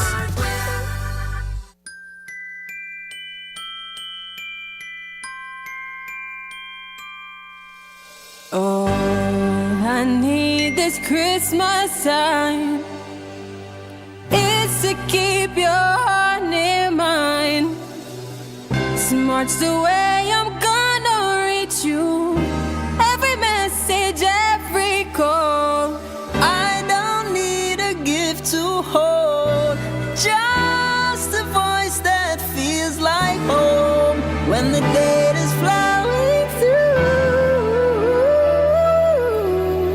Smart's connecting me straight to you.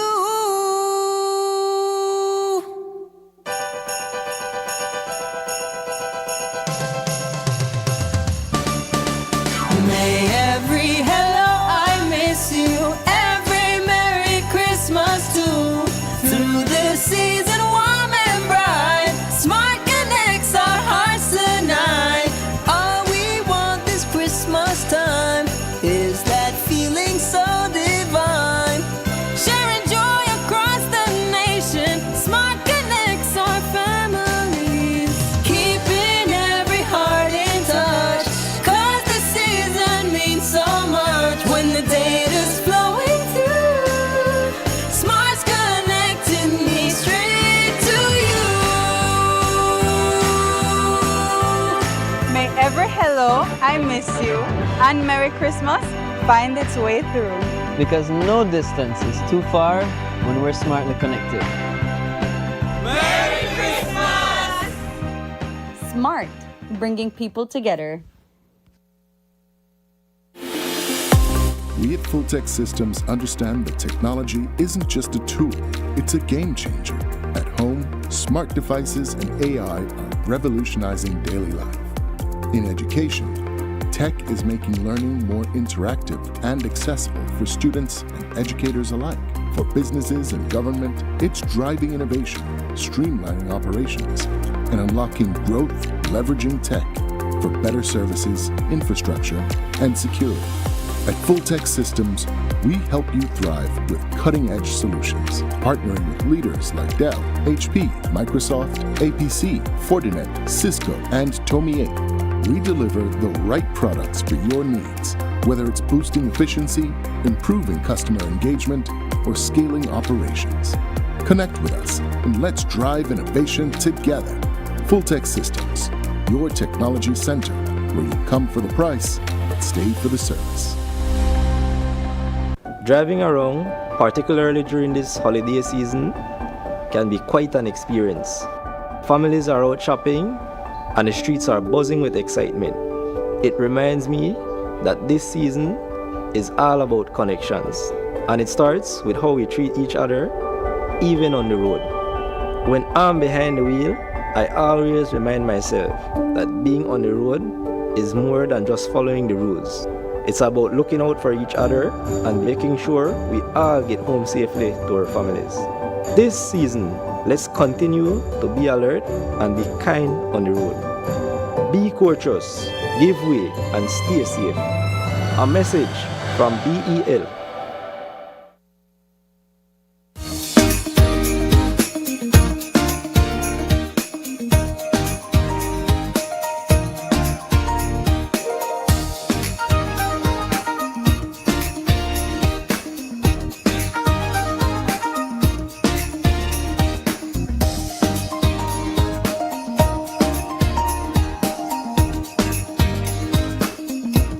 welcome back to Open Your Eyes. This is our third conversation and perhaps a very important one for us to have as well. We're joined this morning by Senator Janelle Chanona. She is chair of the Women's Parliamentary Caucus, and she's here to speak about some of the work coming from their body in highlighting and continuing the advocacy for women through the 16 Days of Activism campaign. Good morning. Good morning. It is a pleasure having you here. Always nice to see you. And of course, I think this is an interesting twist to work and advocacy coming out of the Women Parliamentary Caucus and just even like legislative bodies as well.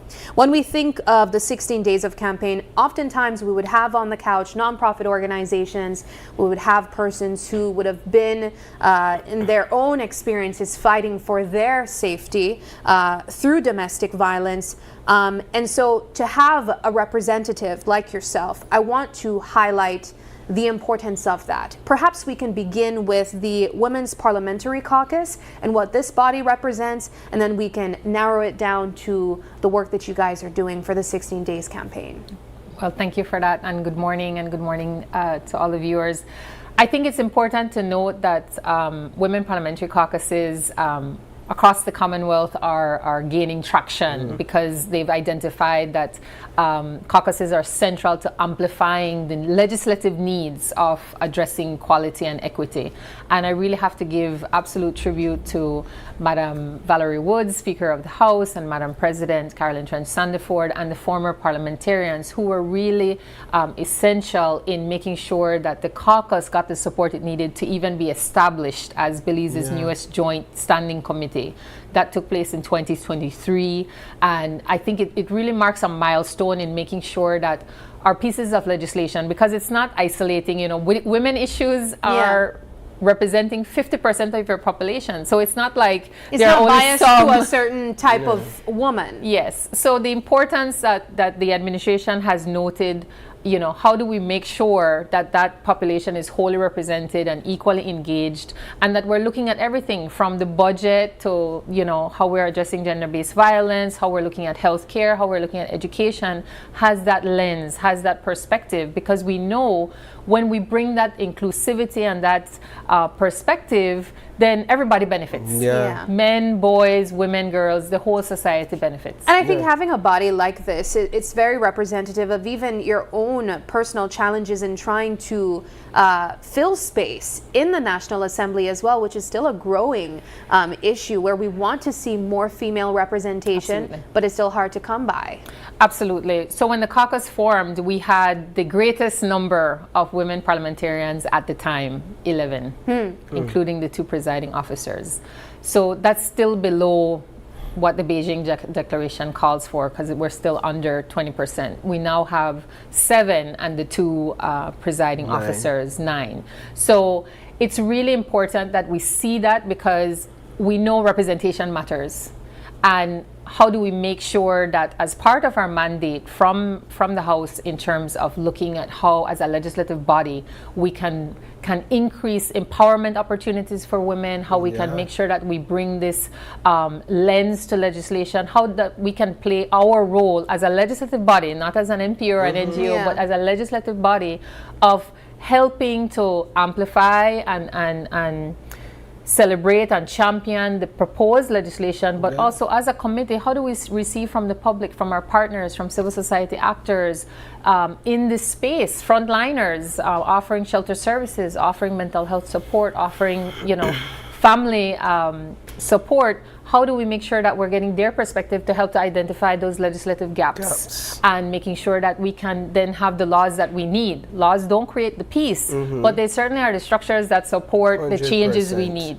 I think in my view, this is the highest level of conversation that can be had in the legislature, because this is where the policies are made. This is where changes to legislation happen, and so for the Women's Caucus to be having these discussions at the legislative level speaks to the ability and the access to influence legislation that could make real on the ground change and impact. So I'm super happy to hear that that is happening.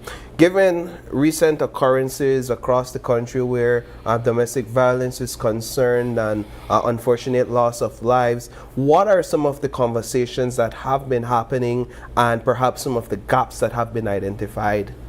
So October was another type of milestone that we did not want to see. And I think there's a really unfortunate pattern of some of our worst cases, our most egregious instances of gender-based violence happening either right before or during the days of activism.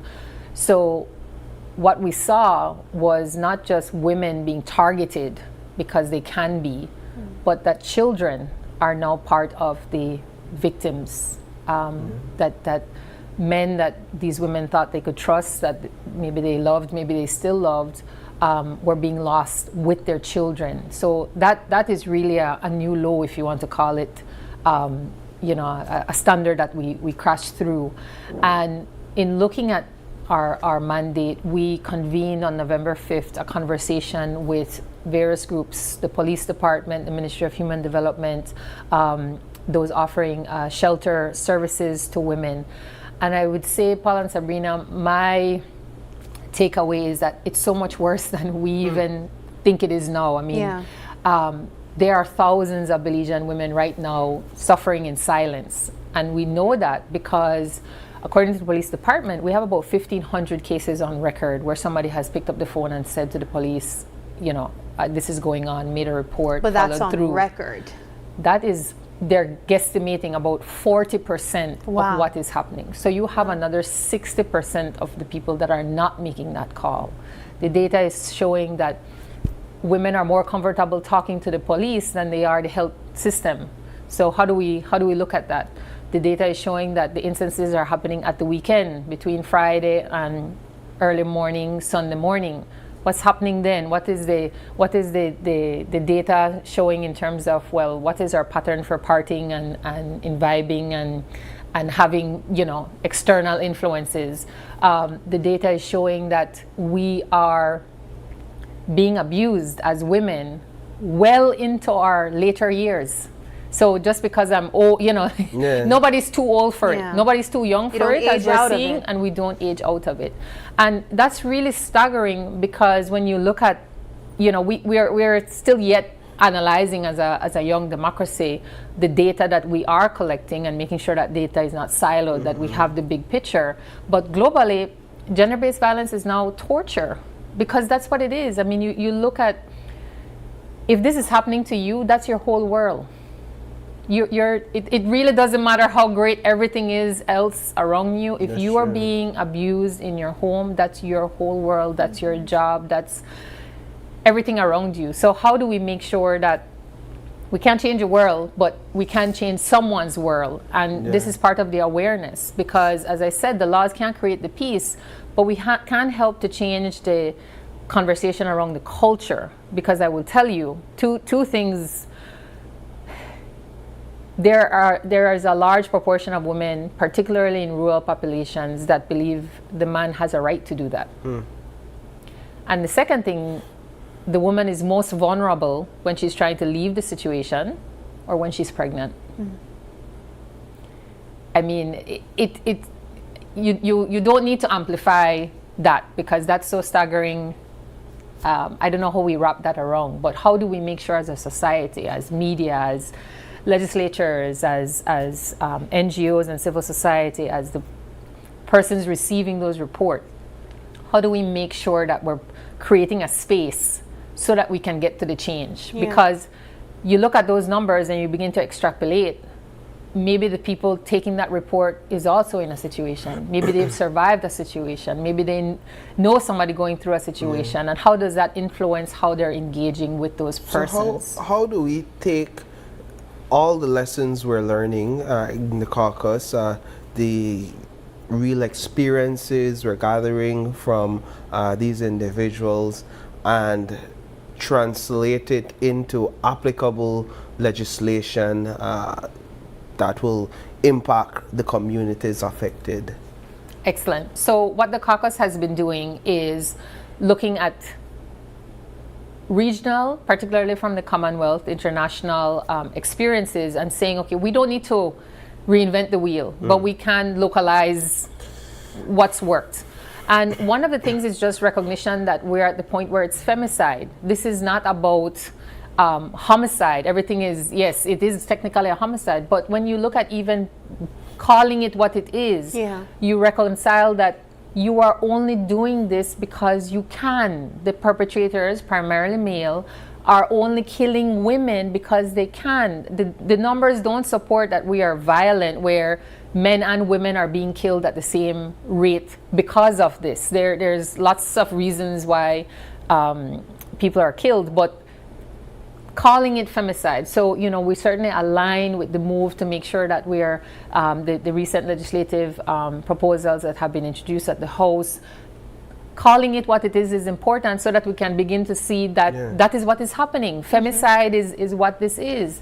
So that's part of it. But it's also looking at, well, based on survivor testimonials, we refrain from victims because it's survivors. We're not re-victimizing and saying you will always be a victim. Let's associate the mindset, the language of the perpetrator should feel ashamed, not the woman bearing the bruises or living in that situation. But looking at how when you're trying to leave that situation, what support structures are in place? We don't have enough shelters in this country.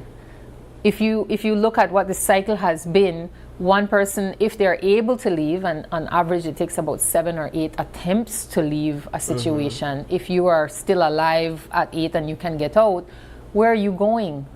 What's the safety net that we can provide to women and children to leave those situations? And how do we make sure that we're not just creating an empty space for a new victim to come in and then that cycle starts over? Because if we're not addressing what it is, then that's exactly what's going to happen. And maybe that's what we've been seeing, this vicious cycle of those who can get out of the situation escape. You know, sometimes the person comes after them still, but you just create a cycle of somebody else getting in there. So from those testimonials, identifying that just at the outset, shelters are needed, because this is not a cot situation where, you know, these are children, these are all age children, this is a family setup. Can we afford to, you know, how are we even mapping based on the numbers how many shelters we would need to realistically be able to tell a woman, if you are in trouble, this is, you know, this is where you can go, or as a big brother or somebody that you're trying to advise, this is where you start. Like, most people don't know that. So a lot of it is the awareness of ourselves, of saying, well, these are the resources we need, and we know what the resources are. The third thing is just from those survivors of, okay, the protection measures in place.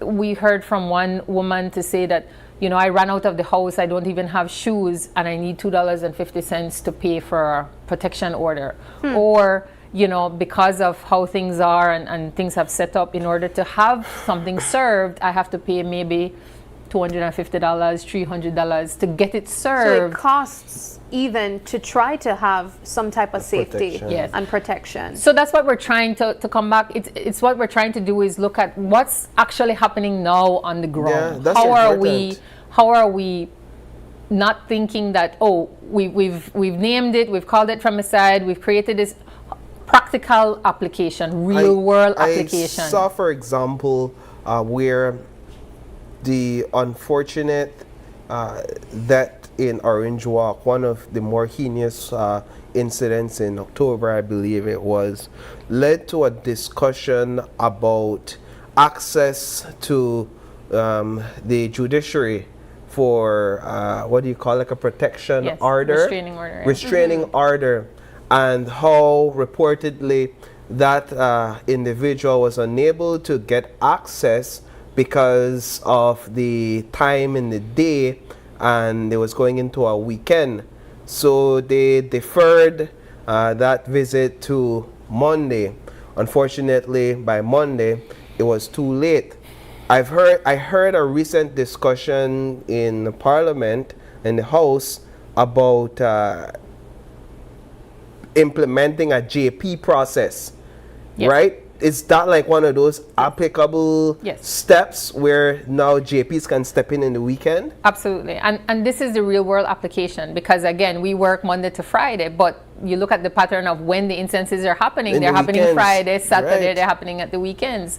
So this is looking at what the scenario, what the data is showing, and making sure, okay, well, if the magistrates aren't available, how do we make sure that, you know, JPs of a certain standing would have powers in this regard to sign required documentation, so that you don't have that overlap of, well, please go into hiding until you could get this paperwork Monday. But if I'm remembering correctly, that's the situation with the Magana family. And it's really, I mean, everybody involved in that case highlighted that, you know, the police, various persons who knew about that situation were so overwhelmed because they had been trying to support, and then it still wasn't enough. So it's also looking at how do we make sure that as we're working towards, we know what the gaps are, and if this is one of them, this is it. But this is where the conversation has to be, because if you're not experiencing it, if you don't know what it is, you know, the trauma even of it, then how do you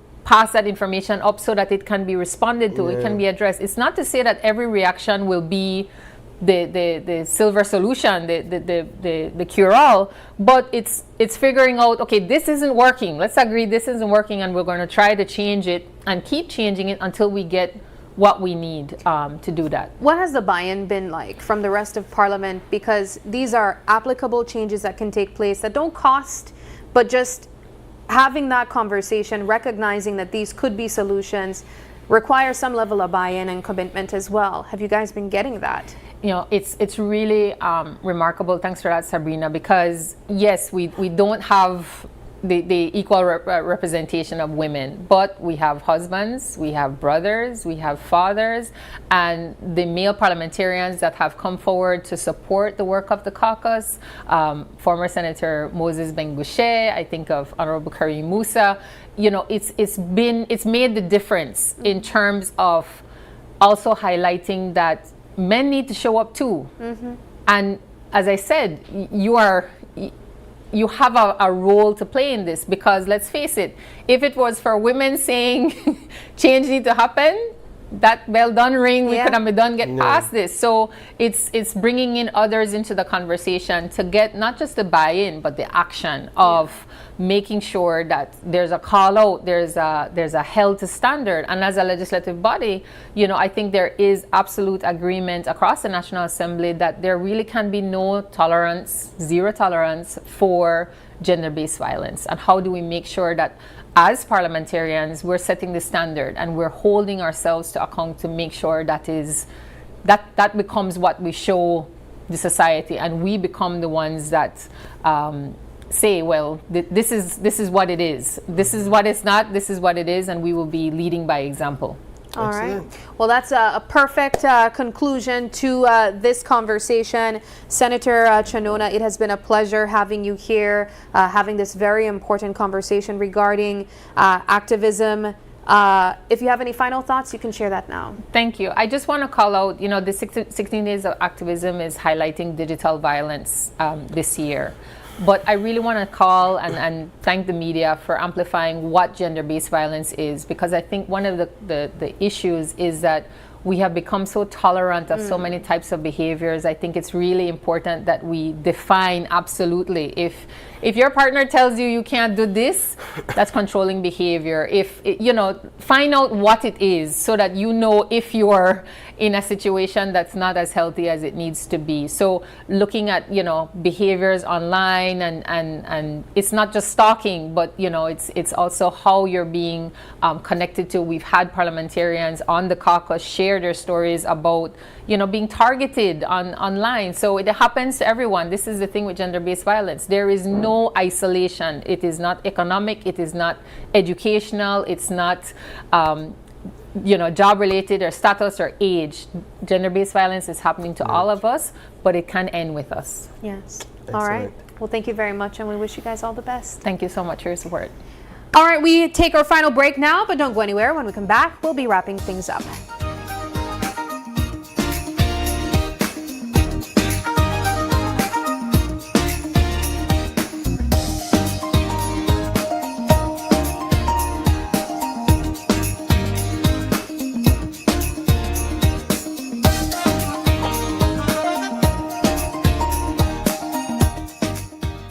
This weekend is going to be massive. Shop at any of our Benny's entity this Saturday and Sunday for our massive Massive weekends. 19% off plus no GST equals huge savings. Enjoy as much as 50% off on select items, leaving you with even more cash in your pocket. With falling prices and Massive deals going on right now, you save even more. And don't forget your B-Bucks whenever you make a purchase. Don't have the app yet? You can easily download via Google Play or App Store and sign up to start earning your B-Bucks. So visit a Benny's store or Benny's entity near you on Saturday, December 6th and 20th from 7:30 a.m. to 5 p.m. and on Sunday, December 7th and 21st from 9 a.m. to 3 p.m. Huge savings, no GST. It's the massive Massive weekends only at Benny's.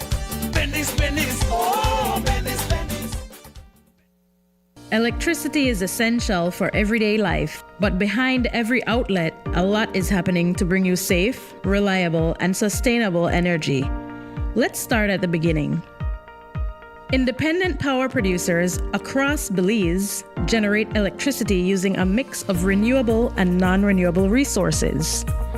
Electricity travels across a network of high-voltage transmission lines capable of transmitting electricity across long distances. Electricity then reaches your nearest substation, where it is adjusted to a lower voltage, making it safe to travel on the distribution lines you see in your community. From there, electricity makes its final journey from the distribution lines to your home, providing you with safe and reliable power when you need it. Belize Electricity Limited. We continue to serve you.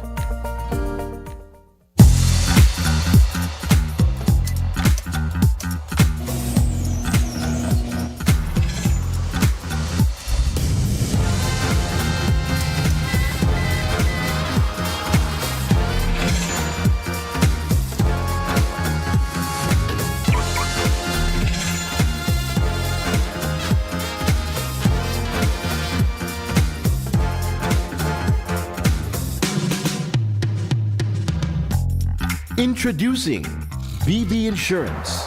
Built for Belize. Your security, our priority.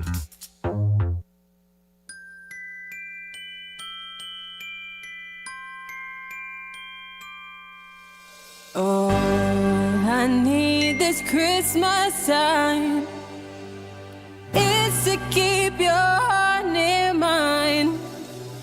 Smart's the way I'm gonna reach you. Every message, every call. I don't need a gift to hold, just a voice that feels like home when the date is flowing through. Smart's connecting me straight to you.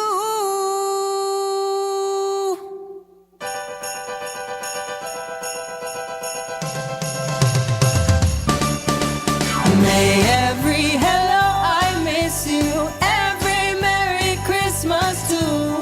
Through the season warm and bright, Smart connects our hearts tonight. All we want this Christmas time is that feeling so divine. Sharing joy across the nation, Smart connects our families. Keeping every heart in touch, 'cause the season means so much. When the date is flowing through, Smart's connecting me straight to you. May every hello, I miss you, and Merry Christmas find its way through. Because no distance is too far when we're smartly connected. Merry Christmas! Smart, bringing people together.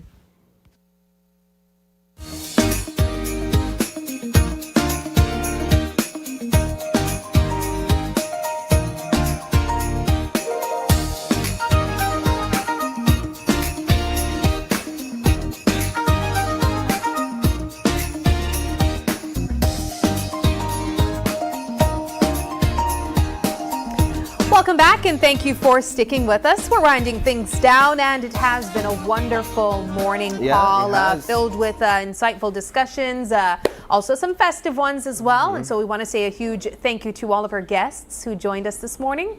And also you guys for staying locked in and sticking with us. It is December 9th and if you're celebrating a birthday today, happy birthday to ya. If you'd like to give a birthday shout out or if you have any questions, comments, or concerns, you can send us an email at oye@channel5belize.com. You can also catch us live on Facebook every weekday morning at Open Your Eyes BZ. As well as Instagram for behind the scenes content. That's OIE Belize. You can even call us or text us on our OIE phone number. That's 675-2555. But please do us a favor and join us again tomorrow when you open your eyes and start your morning right. Until then, keep your eyes, your mind, and your hearts open. Have a wonderful Tuesday, Belize. We'll see you tomorrow.